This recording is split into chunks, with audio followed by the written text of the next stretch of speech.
landscape in the coming year. It's absolutely trash and it's super generic. It just sounds like everything else out here. So that tone or work did nothing. All those adjectives did nothing. Absolutely nothing. It just results in a fluffy trash. Once again, people misunderstand what AI can do. This person thought he could just say generate engaging content, captivate readers, then throw in some fancy numbers and get a great result. Sorry, bro. It doesn't work like that. It just doesn't. How about this prompt? You can read it for yourself. I will skim around for you. Write an informative and objective article about topic, okay, super generic.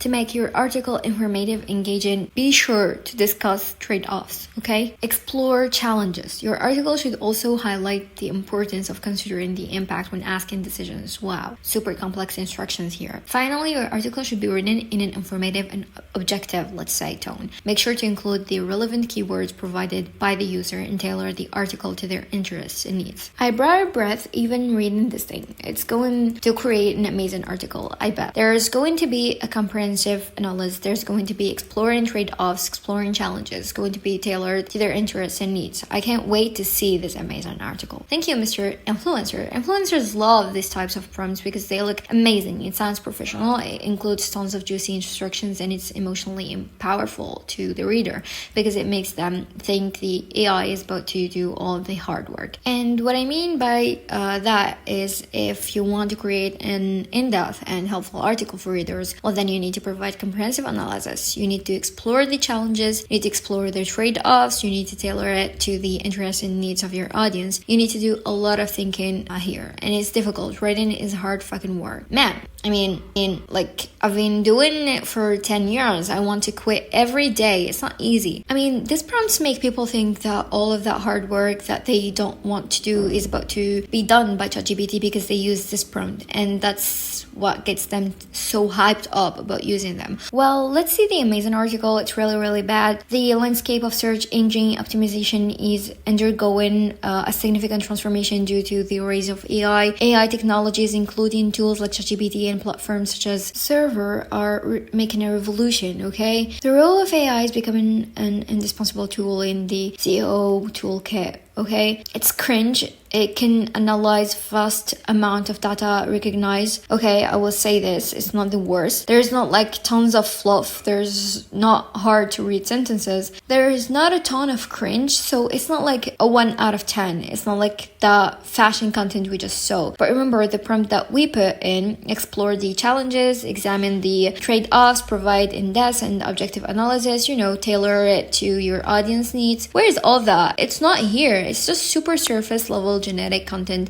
that you can find anywhere. There's no depth or expertise or explanation or exploration of anything here. ChatGPT only fulfills the mechanical requirements like the topic, keyword, and key points. So if you say something like explore the trade-offs, it just mentions the trade-offs in one sentence. It doesn't explore anything. This is not engaging. Where is the comprehensive analysis? How is this tailored to their needs? It has done nothing but cover the key points like I mentioned a million times. It just does the mechanical stuff. Like it does none of the thinking stuff. Here's another prompt that I got from a user in a Facebook group.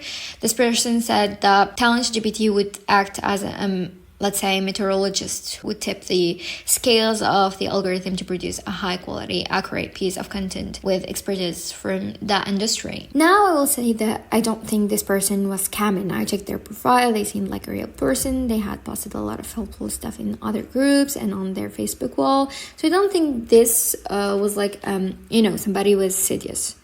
Is that even the right word? Somebody with ill intentions. I don't think it was evil. And I'm just mentioning that because I want you to kind of like practice good judgment and think for yourself when you're looking at prompts that you see online, especially Facebook and YouTube. Just check out who the person is and think about what are like the underlying mechanism, I say, behind them recommending it. Like, do they have a product that they are trying to sell you? Does the product seem like super hype? And again, I'm the same. I have a course. I'm about to have a YouTube channel. I have products. I have training services. You have to be skeptical of me as well. And you have to really dig in and see, like, does this person know what they're talking about? Do other people trust this person? Test out the prompts that they give you and use the skills. that I teach you in this course to evaluate the output of the content, because a lot of people were using prompts like this, generating content for themselves and being like, hey, this is really good. Well, this stuff is not good. You're about to see. So act as a meteorologist with 20 years of experience. Hey, I cannot do this. I'm just saying it now. Write me 1,500 word article about rainfall changes in the UK over the last 10 years. Write the article in a breezy, woody style that a fifth grader can enjoy, okay? This prompt is about to get ChatGPT to act like an experienced meteorologist from the UK. Splash! No, it doesn't. Just more surface level, sorry, generic, cringy trash. It's terrible. You can just say act as a meteorologist with 20 years of experience and expect to get an expert piece of content. It just doesn't work that way. You know, a meteorologist with 2 decades of experience would use their personal experiences. They would provide more details. Maybe they would mention case studies. They could provide in-depth analysis. They would do a lot of things. They wouldn't write this generic surface level trash. I don't know exactly what a meteorologist would say, but I know that they wouldn't say this. I know they wouldn't say this. The problem here is that these prompts assume that GPT, it cannot. It requires thinking to be able to provide comprehensive analysis, explore challenges, or consider the impact of things. This person is essentially telling an LLM text generator to give its opinion on something like it's a journalist. No dice. That doesn't not work. Simply, the following guru hacks don't work. Using personas like act like a meteorologist, one-click prompts, genetic writing instructions like high converting, super complex prompts with fancy numbers, complex adjectives like bristness and perplexity, they do not work. Telling AI to rate for an audience also does not work. So survey says no. AI cannot think. You must be the one that instructs it brick by brick. How to do these things through outline and prompting. We will cover that in the course here. Here's what those one-click prompts get you. This is an article Ahrefs review that was written using an influencer prompt that I found on YouTube. Notice that it's very generic, it's very surface level. It's just full of facts and information. There's no personal experience, there's no power or emotion, there's nothing. This is terrible. Nobody wants to read this. Nobody wants to buy using this.